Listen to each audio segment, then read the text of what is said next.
The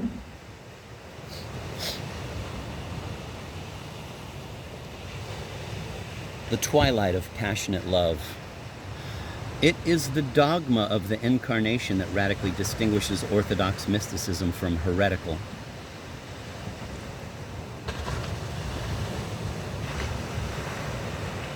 It is that dogma which gives an altogether different meaning to the word love in the two cases.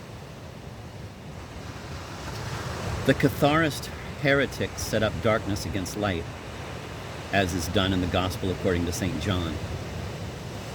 But the word of light did not, in their view, put on the form of darkness.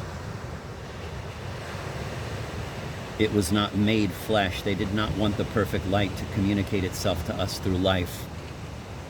They did not believe in the humanity of Christ.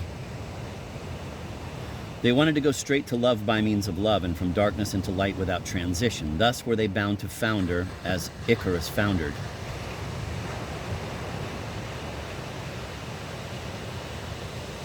Thus were they bound to founder as Icarus foundered.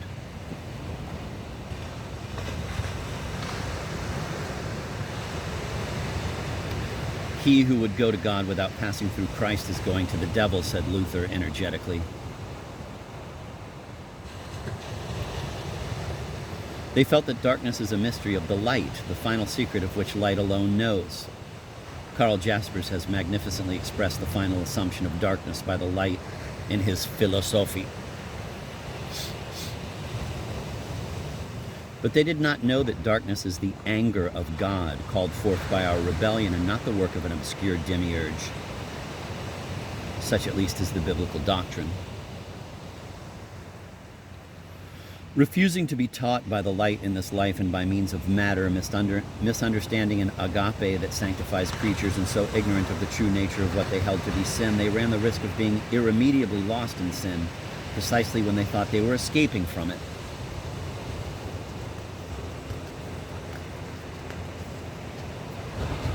And hence it came about that there was a fatal confusion between the divinizing eros and that eros which is the captive of instinct.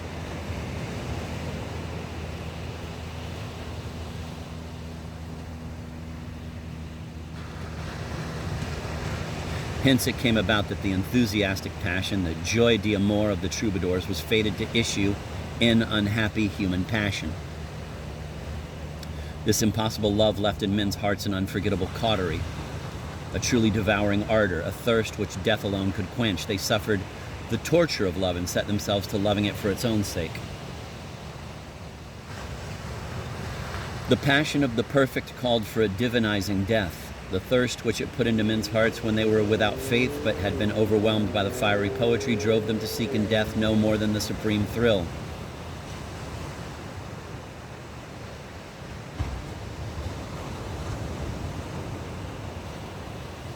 And likewise the love of the lady became, as soon as it was no longer a symbol of union with uncreated light, the symbol of an impossible union with woman, retaining from its mystical origin an indefinable divine element, falsely transcendent, an illusion of the liberating glory of which suffering remained the sign.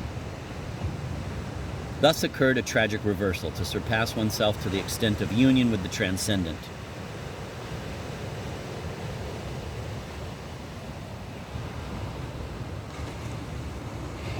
To surpass oneself to the extent of union with the transcendent, when the goal is no longer the light, and while ignorant of the way, is to cast oneself down into darkness. The surpassing thereupon is no more than an exaltation of narcissism. It is intended to achieve not liberation from the senses, but a painful intensity of sentiment, intoxication by the spirit. The history of passionate love in all great literature from the 13th century down to our own day is the history of the descent of the courtly myth into profane life, the account of the more and more desperate attempts of eros to take the place of mystical transcendence by means of emotional intensity.